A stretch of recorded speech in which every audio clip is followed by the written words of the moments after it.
With the recent announcement of Blade entering into the MCU, we can't help but get really excited about the half-human, half-vampire character and what his future entails. Blade has always been a captivating character, and while many fans are likely familiar with the Wesley Snipes trilogy, they might not know much about the character's existence and history in the comics. So today we're breaking that down for all of you with our list of the top 10 shocking Blade facts that you need to know. I mean, take shocking with a grain of salt, people, although there's definitely some surprises on this list. Starting us off in at number 10, his first appearance. Blade made his debut in 1973's The Tomb of Dracula issue 10 as a supporting character, created by Marv Wolfman and Gene Colan. Wolfman, who wrote the character, would say years later in 2009 of Blade's early appearance, I quote, "I knew if I let him, Blade would eclipse the other characters, so I pulled him back and let the original supporting characters, Rachel, Frank, and Quincy, shine.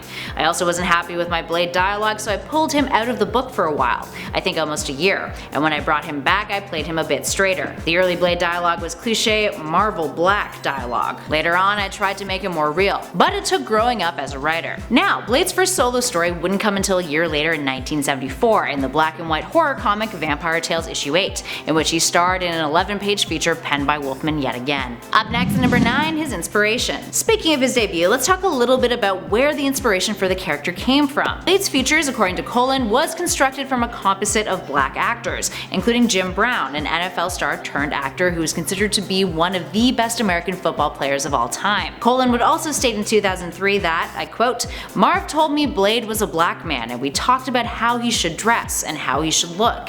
Very heroic looking. The bandolier of blades, that was Marv's idea. But I dressed him up, I put the leather jacket on him, and so on." And also initially, Blade sported an afro. Kinda hard to imagine considering he has like such an iconic Blade haircut now. Moving on to number 8, his origin. Blade, aka Eric Brooks, received an origin story in Marvel Preview issue 3 in 1973, which told the tale of him being born in the year 1929 in a brothel in London, England. His mother was a prostitute, and when she began experiencing complications while in labor, a doctor was called to assist. But that doctor wasn't a real physician. Instead, he was Deacon Frost, a vampire who would proceed to feast on Eric's mother while she gave birth, killing her. This is what turned Blade into a half-human, half-vampire. Before Frost could kill Eric though, other prostitutes in the brothel drove him away. Frost would become a longtime antagonist of Blade's in not only the Tomb of Dracula series, but in later stories as well. At the age of 9, Eric would aid an old man named Jamal Afari in fighting off 3 other vampires, which would begin his training in becoming a vampire hunter. After encountering Dracula, losing Jamal to him, joining a vampire hunting gang, and traveling the world hunting Dracula, Blade would eventually find himself in Paris, where he encountered other hunters named Quincy Harker, Rachel Van Helsing, and Frank Drake. He would join up with their group to combat Dracula and other supernatural threats. Up next at number 7, his accent. So remember how we said Blade was born in London, England? Well, despite that, in all of the adaptations of the character, from the live-action Wesley Snipes trilogy to the animated shows and films, the character has never had a British accent. And there's been approximately 11 actors who have portrayed Blade. Terry Crews has even played the character, which happened in the 2012 animated Ultimate Spider-Man series. Now Academy Award winner Mahershala Ali will be the next actor to take Blade on. He'll be entering into the Marvel Cinematic Universe, which was announced in July of 2019. While he definitely looks the part, there's no word on whether or not we'll be getting a more accurate adaptation of some of the character's finer details, like his dialect. Here's hoping we don't have another Scarlet Witch accent debacle on our hands in the future. In at 6, immunity. Because of his half-vampire, half-human physiology, Blade has immunity to many of the weaknesses that vampires have. It's even stated in the comics at various points that Blade has all of the vampire's strengths, but none of their weaknesses, which is like kind of true. This means traditional vampire weaknesses likes of sunlight, garlic, crosses, etc. do not affect him. He ages at a slower rate, he generates less fatigue toxins during physical activity than ordinary humans, he has the ability to sense supernatural creatures, and has an immunity to complete vampirism. Meaning if a vampire tried to bite him in an attempt to make him a full vampire rather than just half, it would not work. It would probably just be a bite and likely some blood loss, depending on how long that vamp is latched onto him, of course. Speaking of bloodsucking though, that's the only flaw of Blade's that he inherited from his vampire physiology. The thirst for blood is arguably his biggest weakness, despite his morality preventing him from acting on it. In at 5, other identities. Sure, Eric Brooks is most well known as Blade, but that's not the only persona that he's donned over the years. In Mighty Avengers issue 9 in 2014, he was revealed to have been operating under the Ronin persona. He also briefly dressed up as Spider-Hero, in a Halloween costume, which Spider-Man really did not like. Without knowing that it was Blade, he would call Spider Hero a hoodlum and then shouted out cease and desist. But let's backtrack for a second. At the time, Blade had returned to New York City in secret, which he had to do to prevent vampires from popping up there. Thanos had launched an invasion on Earth, which prompted Blade to join in on the fight. Still wanting to remain under the radar though, he donned a Spider-Man Halloween costume, called himself Spider Hero, and joined up with the Mighty Avengers. Now after the invasion, he stuck with the Mighty Avengers and switched his persona to Ronin. And then in issue 9, it was revealed that he was actually Blade, which caused several supernatural creatures to hunt him down, with him being captured by issue 10 of the series. And despite having a good chunk of blood drained from his body by the Deathwalkers, who were using him as part of a ritual, the Mighty Avengers found him and managed to defeat the group and their creature, the Deathwalker Prime. Up next at 4, Goofed Up. Blade's judgment isn't perfect, and one moment in recent history really proved that point. After Civil War in 2007, Blade attempted to complete a prophecy that he thought would give all existing vampires their souls back.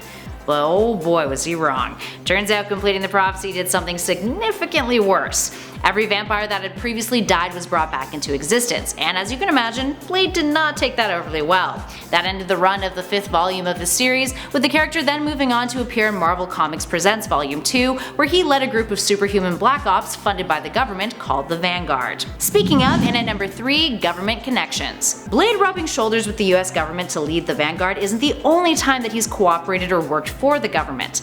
Unlike many of the other vigilantes that he's interacted with over the years in the Marvel Universe, Blade has generally always sided with governments, from the US to the UK. After his stint with Vanguard, he ended up returning home to the United Kingdom, where he would work for MI-13 to fight against supernatural evils, as seen in Captain Britain and MI-13 issue 5. And prior to that, during the first Civil War story event in 2006 and 2007, Blade was one of the only heroes who wasn't torn up by the decision of what side to choose. He registered with the Superhuman Registration Act and started an alliance with S.H.I.E.L.D., which would give him access to their technology and weapons in exchange for his cooperation. And at number 2, his species.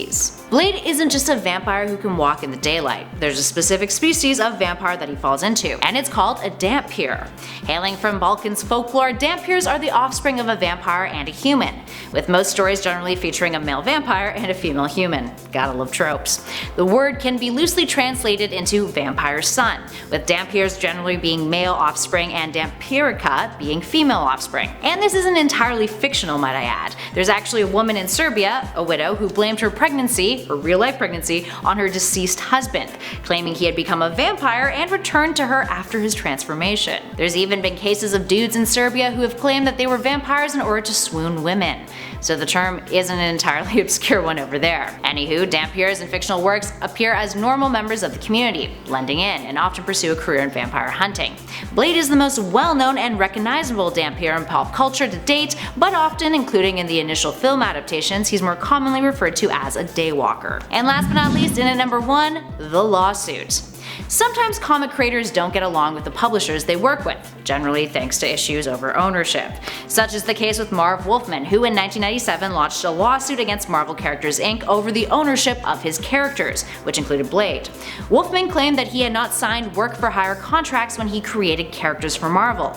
Here's the best part though. Wolfman tried to screw with Marvel by launching the lawsuit on the eve of the release of the first Blade feature film. Despite the controversy, the court ruled in Marvel's favor in November of 2000.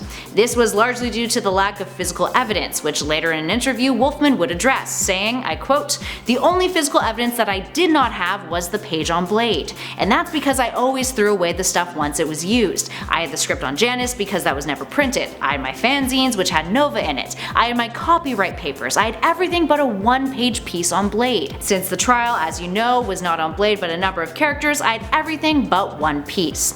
Now Wolfman would go on to describe his day in court as one of the worst that he's ever had, and expressed disappointment that he had not received support from fellow creators. Alright, there we have it friends. What are your thoughts on Blade? Are you excited to see him enter the MCU? Give us a shout in those comments below and let us know. Now if you dug this video, spread that love, hit that like button, and be sure to subscribe to Top 10 Nerd for more lists just like this one.